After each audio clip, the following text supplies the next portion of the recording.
ఓం శ్రీమాత్రే నమః. Welcome to my channel. నిన్న మేము ట్రైన్లో చేసిన అల్లరి ముచ్చట్లు అన్నీ చూసిండ్రు కదా ఏమేమి చేసినామో. చాలా ఎంజాయ్ చేసినాం. ఎంతో మంది అందరినీ ఈరోజు చాలా రోజుల తర్వాత కలిసినాం మేము. అట్లా మా ముచ్చట్లు చాలానే కవర్ అయినాయి అనుకోండి. ఇంకా కాశీకి మధ్యాహ్నం 1 o'clock అట్లా రీచ్ అయినాం. రీచ్ అయ్యి ఇంకా హోటల్ రూమ్స్ తీసుకొని ఫ్రెష్నప్ అయిపోయి ఇంకా బయటికి వచ్చేసామన్నమాట. ఘాట్ దగ్గరికి వచ్చాము. గంగా హారతి దగ్గర పెద్దలకు పిండ ప్రదానం అది చేస్తారు కదా. మా అన్నయ్య వాళ్ళ మదర్కి చేద్దామని వచ్చారు మా బాబాయ్ వాళ్ళు. అట్లే మేము కూడా వచ్చినాము. లాస్ట్ టైం మేము వచ్చినప్పుడు మా మామయ్యకి చేసేంటివి. ఇంకా వచ్చేసి ఘాట్ దగ్గర ఇంకా ఇక్కడ బొట్లు పెట్టుకుంటున్నాం అందరము. డిఫరెంట్ టైప్ ఆఫ్ వైబ్స్ ఉంటాయి. ఇట్లా బొట్టు ఇదంతా మంచిగా అనిపిస్తుంది. ఇక్కడ స్ట్రీట్ కూడా ఎంత బాగుంది చూడండి. స్ట్రీట్ షాపింగ్ చేసే ఇష్టం ఉన్న వాళ్ళకైతే చాలా సూపర్ ఉంది ఇక్కడ స్టఫ్. మేము ఇంతకుముందు కాశీకి వచ్చినప్పుడు ఇంత విశాలంగా లేకుండే అండి. ఇవన్నీ కొంచెం ఇరుకుగానే ఉండే. ఇప్పుడు చాలా విశాలంగా చాలా మంచిగా చేసారు ఇవన్నీ. ఆడ గోపురం పైన చూడండి రామచిలుక కూర్చొని ఉంది. రామచిలుక చూస్తే మంచిదని అంటారు కదా. గోపురం పైన కూర్చుంది, మాకు కనిపించింది. మీరు కూడా చూడండి.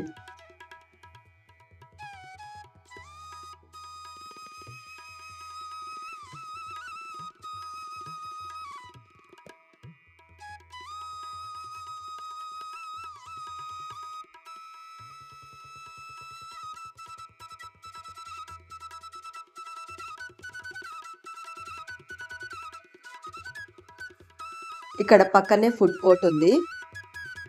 ఇంకా ఆ ఫుడ్ కోర్ట్ పక్కనే ఇట్లా గోడ పైన అన్ని మూర్తి అవి పెట్టేసి స్టాచ్యూస్ బెంచ్లు వేసిండ్రు కూర్చోడానికి. ఇక్కడ కొంచెం రెస్ట్ చేసుకోవచ్చు. రెస్ట్ తీసుకొని టీ అది తాగి చిన్నపిల్లలకి పక్కన కార్స్ అవి ఉన్నాయి బొమ్మవి ఆడుకోవడానికి. ఇంకా ఫొటోస్ అవి తీసుకొని ఘాట్ దగ్గరికి వెళ్ళొచ్చు. వెనకాల కేబుల్ కార్ది అది పెట్టింది చూడండి మోడల్ది. ఇంకా మేము ఘాట్ దగ్గరికి వెళ్తున్నాము. ఇక్కడ చిన్న శివాలయం ఉంది. సెక్యూరిటీ అయితే ఫుల్ ఉంది. పోలీస్ వాళ్ళు అడుగడుగున ఉన్నారు. థ్రెడ్స్ ఉంటాయి కదా, కాపాడుకోవాలి, అందరినీ సేఫ్టీగా చూసుకోవాలని వాళ్ళ బాధ్యత వాళ్ళు నిర్వహిస్తున్నారు. ఇంకా ఇక్కడ నుంచి కూడా కనిపిస్తుంది చూడండి. ఘాట్కి వచ్చేసాము. ఒక 5 minutes వాక్ చేస్తే వచ్చేసినామండి ఘాట్ దగ్గరికి. రూమ్ మా దగ్గరే. రూమ్ డీటెయిల్స్ నేను డిస్క్రిప్షన్లో ఇస్తాను, చెక్ చేయండి. మీకు అవసరం ఉంటే ఆ రూమ్ మీరు బుక్ చేసుకోవచ్చు. ఆన్లైన్లో కూడా సర్వీస్ చాలా బాగుంది.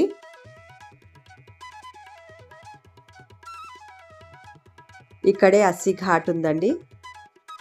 అక్కడే దగ్గరలోనే దశ్ అశ్వమేధ ఘాట్, మణికర్ణికా ఘాట్, పంచగంగా ఘాట్, రాజేంద్ర ప్రసాద్ ఘాట్, ఆదికేశవ్ ఘాట్ ఇవన్నీ ఉన్నాయి.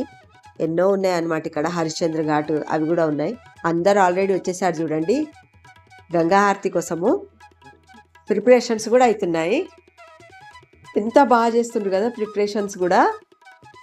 అందరూ ఎంతో 4:30 కల్లా వచ్చేసి కూర్చున్నారు అందరూ. అందరు ఎవరి ప్లేసెస్ వాళ్ళు ఆక్యుపై చేసేసుకున్నారు. మళ్ళీ ఈ సీట్స్ దొరకవని.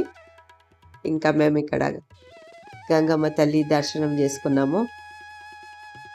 తలపైన నీళ్ళు జిలకరించుకున్నాం నేను మా వారు.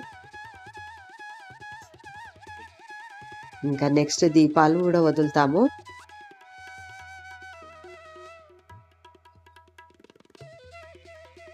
మా ఫ్రెండ్స్ అన్నమాట వీళ్ళు. మురళి అన్నయ్య, భాగ్యలక్ష్మి తను నా ఫ్రెండ్. మురళి అన్నయ్య మా హస్బెండ్ వాళ్ళ ఫ్రెండ్. మేము ఫస్ట్ రెడీ అయిపోయినాము. మిగతా వాళ్ళందరూ అక్కడ వేరే కార్యక్రమాలలో ఉన్నారు. అందుకే మేము మళ్ళా రష్ అవుతారు కదా అని చెప్పి మళ్ళీ దర్శనం కూడా ఉన్నది వెళ్ళేది. అందుకే ఫస్ట్ వచ్చేసామన్నమాట. వాళ్ళు ఆ ప్రోగ్రామ్‌లో ఉన్నందుకు వాళ్ళు ఈ దీపాలు వదలడం చేయలేకపోయిండ్రు. మళ్ళీ మేము రిటర్న్ వచ్చినప్పుడు చేస్తామని ఆగిండ్రు వాళ్ళు.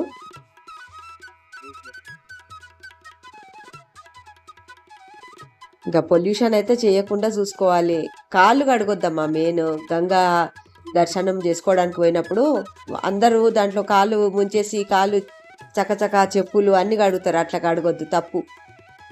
మనము స్నానం చేసి వచ్చి స్నానం చేయాలి ఇలా. మనం గుడికి ఎట్లా వెళ్తాం అంత పవిత్రంగా భావించి ఉంటేనే బాగుంటుంది. మొత్తం 84 ఘాట్స్ ఉన్నాయండి ఇక్కడ. ఈ ఘాట్స్ కంటిన్యూగా ఉంటాయి ఒకదానికొకటి. ఇంకా ఎదురుగా కూడా బోట్లో వెళ్ళి చూడొచ్చు అనమాట గంగా హారతి. అది ఇంకా స్పెషల్గా అనిపిస్తుంది అనమాట.